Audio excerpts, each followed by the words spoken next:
Kirjan kappale 12 käsittelee laatujärjestelmiä tai laadunhallintajärjestelmiä. Ennen kuin mennään määritelmiin, mitä tällä tarkoitetaan, otetaan esimerkki, Lego.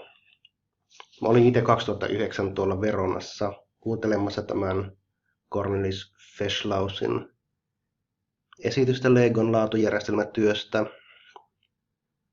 Tässä oikeastaan oli taustalla 2000-luvulla Lego ulkoisti tuotantoa aika paljon. Ja se ei mennyt ihan niin kuin toivottiin, ja johtaen siihen, että jonkun verran ennen 2009 Lego niin kuin sisäisti takaisin niitä ulkoistettuja tehtaita suoraan oman hallinnan alle, ja osittain senkin takia tuli tarvetta päivittää laatujärjestelmää. Teillä on lisää lukemistossa, löytyy tämä Feschlausin esitys ja sitten yksi toinen tämmöinen Lego Quality Journey dokumentti, voitte tutustua siihen. Tämä laaja koulutus perustui tämmöisiin 5 ydinkysymykseen. Ja itse asiassa niiden ympärille oli rakennettu myös semmoinen Lego. Itse asiassa niiden ympärille myös rakennettu tämmöiseen 5 Lego-peliin perustuvia harjoitteita, joilla niin kuin näiden kysymysten pointteja pystyttiin tuomaan vielä lisää esille. Voisitte miettiä, jos teillä pitäisi 5 kysymyksellä tiivistää se, että mitä minun pitää tietää, että pysyn tekemään työni oikein, niin mitkä nämä teidän kysymykset olisi? Voitte miettiä näitä vähän tässä, kun edetään, palataan niihin tuossa tämän setin puolessa välissä suunnilleen. Mutta jos sitten mennään laadunhallintajärjestelmän määritelmään, tässä on ISO 9000. Tuo ISO 9000-sarja on laatupuolen standardissa, jota 9000 sisältää siihen liittyvät määritelmät. Eli laadunhallintajärjestelmä, sen kattavuus pitää olla niin kuin niihin prosesseihin, joilla organisaatio tuottaa tulosta. Mitkä ne hallintakeinot on? Miten niitä mitataan? Ja miten näitä mittarituloksia sitten käsitellään. Tuossa on sama kuvana Oaklandin kirjasta. Eli meillä on systeemi, joka tuottaa tasaista ja asiakasvaatimuksia vastaavaa laatua. Oakland käyttää esimerkillä tästä vaikka ravintolaa. Jos te käytte ravintolassa, syötte jonkun annoksen, josta pidätte, ja menette seuraavan kerran syömään sen saman annoksen, niin te tosiaan haluatte, että se on sisällöltään maultaan se sama kuin eka kerralla, ja laatujärjestelmä niin kuin pyrkii varmistamaan, että näin tapahtuu. Lisäksi voitte nähdä, että täällä on sekä tuo asiakkaan ääni että prosessiääni nähtävissä, joista siinä prosessiluennolla puhuttiin.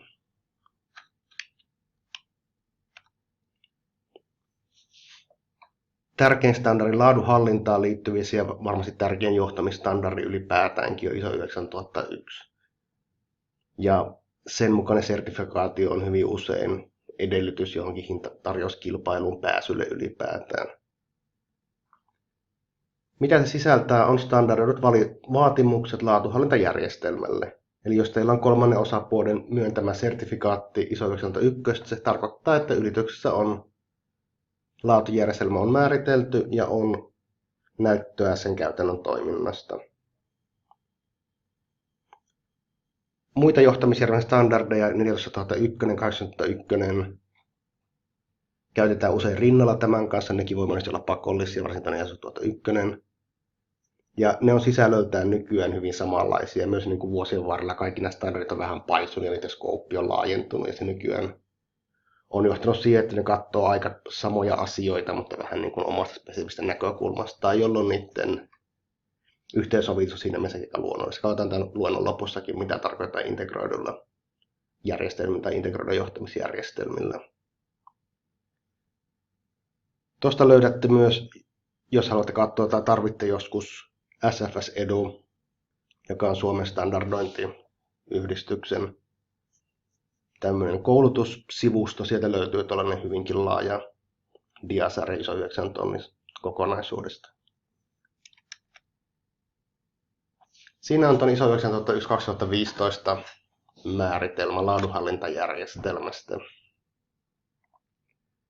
Pitää määrittää prosessit, prosessikokonaisuudet, prosessien mittarit, miten niitä käytetään toiminnan kehittämiseen, ketkä on vastuuhenkilöitä,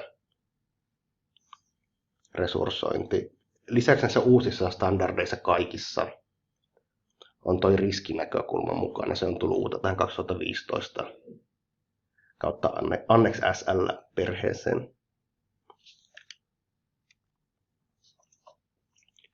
Siinä on kuvattu vähän toiselta kantilta tämmöisen niin kuin sisällön kautta PDC-avulla. Noin numerot viittaa standardin eri päätaso-otsikkoalueisiin. Eli standardiosiossa 4 määritellään toimintaympäristö, asiakkaat, sidosryhmät, tarpeet, odotukset ja laadunhallintajärjestelmän skooppi ylipäätään. Ja sitten siellä kohdassa 5 on johtajuus, kohdassa 6 on suunnittelu, mukaan lukien riskit. 7 ja 8 on tukitoiminnot, toimintaosiot. 9 on mittaus, 10 on parantaminen, tuolle PDC ja ympyrän näköisesti. Tämä on monesti hyvä kysymys sitten, kun organisaatiosta vaikka opinnallinen työntekijä tekee ISO 9001 käsikirjaa. Mitä kaikkea meidän nyt pitää sitten dokumentoida? Okei, jos palataan tähän, niin toi prosessikokonaisuus siinä laajuudessa, kun se organisaatiokohtaisesti perustellaan, pitää määritellä aina. Sitten on joitain asioita, pitää olla laatupolitiikkaa, pitää olla niin kuin johdon laatuvastuuhenkilö. Johdon katselmointikäytäntö on sellainen, mitä välttämättä aina yrityksessä, varsinkin pienemmissä yrityksissä ei ole. Ja samoin sisäinen auditti. Eli säännöllisesti pitää auditoida laatujärjestelmä. Tuosta ison dokumentissa löytyy tarkempaa tietoa näistä. Muun muassa se, että dokumentilla ei tarkoita paperidokumenttia nykyään välttämättä, vaan se voi olla myös tietojärjestelmä. Yliopiston kirjaston kautta pääsee verkon sisäistä tai etäkäyttönä kiinni näihin standardeihin. Eli jos tarvitte tällä kurssilla tai työssä muuten standardeja, niin saatte ne tuolta. Siinä on muutama Dilbertti, joka karrikoi vähän asioita, joita laatujärjestelmiin liittyen käsitetään tai tehdään monesti väärin.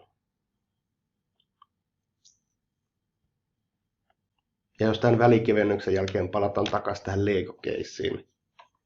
Eli mitkä 5 kysymystä pitäisi pystyä vastaamaan, jotta voi hallita oman työnsä laatua. Tässä Lego-keississä ne oli tämmöiset 5. Oma paikka arvoketjussa, mukaan lukien kuka on oma asiakas. Mistä tietää, että tekee sen oman työnsä oikein? Tarkoittaa niin kuin työsuoritusta, suoritustapoja. Mistä löytää omat tavoitteet ja sen, miten ne on toteutuneet? Mitä teet, jos havaitset, että toiminta ei vastaa sille asetettuja vaatimuksia? Ja 5. ehkä vähän tämmöinen Lego-spesifimpi kysymys, että mitkä on Leo Groupin laatu- ja tuoteturvallisuus, toimintatavat, politiikat, mistä ne löytyy. Tässä samassa esityksessä kuva sitten Legon laatujärjestelmässä tämmöisenä yhtenä esityksenä. Tästä löydätte, miten ne liittyy noihin äskeisiin kysymyksiin, nuo numerot viittaa siihen. Eli kysymys 1 oli tämä, missä on paikka arvoketjussa. Eli meillä on laatujärjestelmässä jonkunnäköinen tämmöinen arvoketjumääritelmä. Työohjeet, miten teenkö työni oikein. Prosessikuvaukset löytyy laatujärjestelmästä. 3. on lasit kuvaa sitä mittausjärjestelmää, josta pitäisi löytää ne omat tavoitteet ja niiden toteumat. Nelonen viittaa siihen, että jos havaitaan, että prosessi ei täytä vaatimuksia, niin se pitäisi viedä kehitystoimeksi sitten etsiä juurisyitä ja mahdollisesti ratkoa niitä. Ja viidentenä oli tämä yrityksen laatu- ja tuoteturvallisuuspolitiikat, jotka löytyy sitten ilmeisesti tältä laatujärjestelmän kautta myöskin.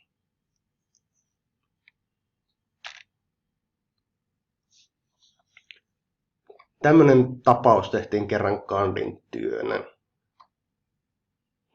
ISO 9001 hengessä sen takia, että tässä tehtiin tämmöistä auditointivalmiutta. Tämän projektin tavoitteena ei ollut saada sitä auditoitua vielä. Eli varsin pieni yritys, alihankittujen elementtien kokoonpanoa, minkälainen laatujärjestelmä pitäisi olla. Joitain asioita, mitä tulee mieleen, 7 ihmistä, ei varmasti mitään kovin laajaa laatujärjestelmää tarvitse olla.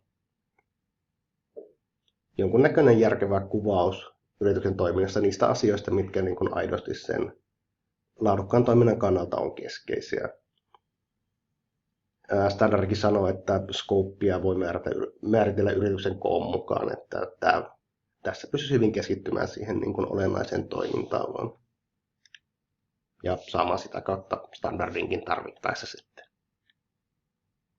Ja toki tämmöisen järjestelmän implementointi pystyy pienessäkin yrityksessä johtamaan toiminnan kehittämiseen ja sitä kautta parempiin tuloksiin.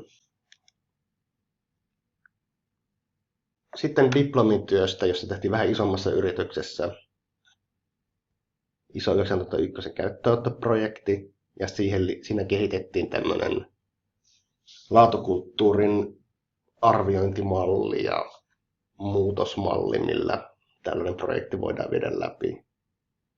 Kulttuuriasioita me katsottiin jo vähän aiemmalla luennolla, samoin johdon sitoutumista, jota täältä löytyy. Muutosjohtamista katsotaan vielä tässä kurssilla myös.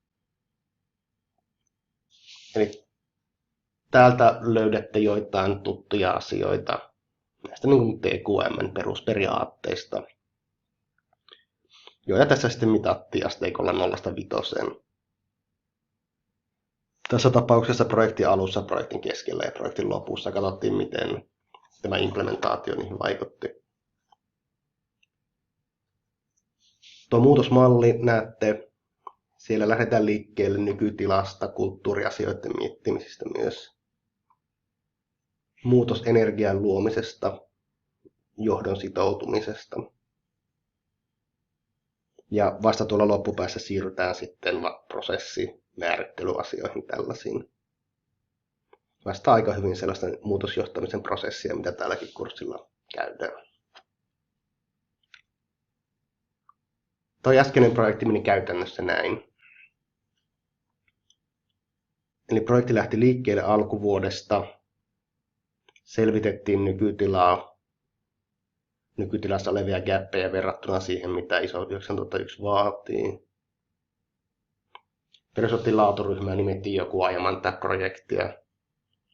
Suunniteltiin viestintää. Sitten tehtiin tuollainen väliauditti keskellä projektia, kun oltiin päästy ihan hyvään vauhtiin. Sen perusteella saatiin ehkä lisää virtaa myös näiden kehitysprojektien tekoon, toimintatapojen viemiseen loppuun käyttöönottoon. Näitä tuollakin on sisäinen auditointi, johdon katselmointi otettu käyttöön tuon esiauditin jälkeen joskus. Ja tuloksena laatujärjestelmä saatiin auditoitua reilun puolen vuoden kuluessa projektin aloituksesta. Tietenkin sitten, jos sillä halutaan saada oikeasti käytännön etuja, niin tuo jatkuvuuden varmistaminen on tärkeä asia.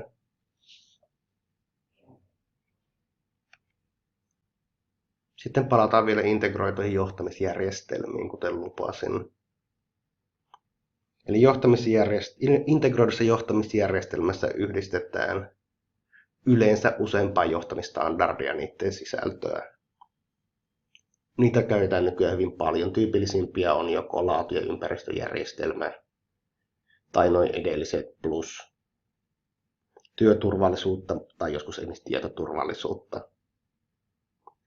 Ja niillä voidaan integroida dokumentaatiota vaikka sähköisen järjestelmän kautta. Pystytään niin kuin antamaan vastuuta samalle henkilölle systeemistä. Ja tämmöisen kautta voidaan saavuttaa monenlaisia niin kuin synergiahyötyjä toiminnassa. Yksi tapa ajatella näitä mahdollisia hyötyjä on se, että näillä eri järjestelmillä voidaan ajatella olevan vähän eri asiakkaita.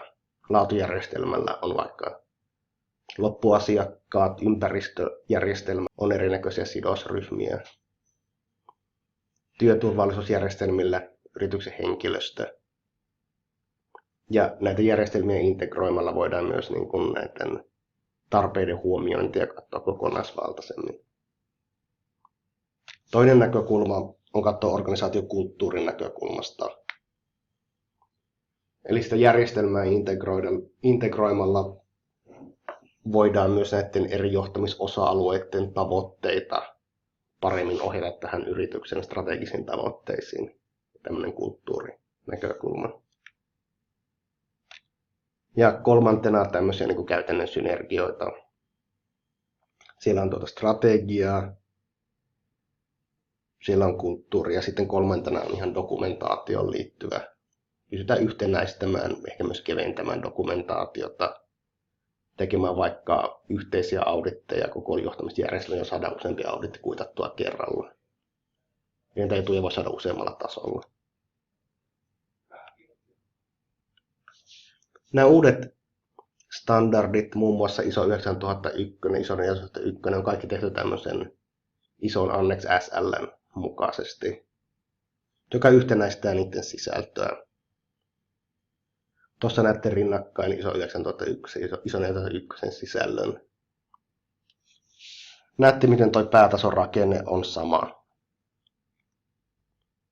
joka tietenkin helpottaa huomattavasti vaikka jonkun sähköisen järjestelmän rakentamista, jotka sisältää nämä. Toki niissä on vähän eri painotukset ja se sisältö pikkusen poikkeaa aina, mutta tämä päätason yhtenäisyys helpottaa kuitenkin käytännön integrointia.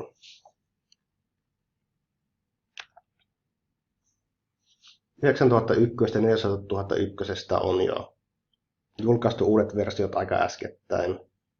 45001 piti jo tulla, mutta siellä on sidosryhmät vääntää keskenään vielä sitä standardin sisällöstä.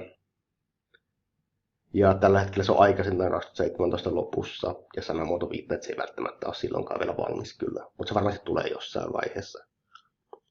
OXAS 18001 on nyt tällä hetkellä yleisin tämmöinen HS-standardi, jonka tämä ISO 45001 tulee suunnitelmien mukaan korvaamaan. Ja sen muutokset siihen aiempaan standardiin on samanlaisia, mitä noissa muissakin standardeissa.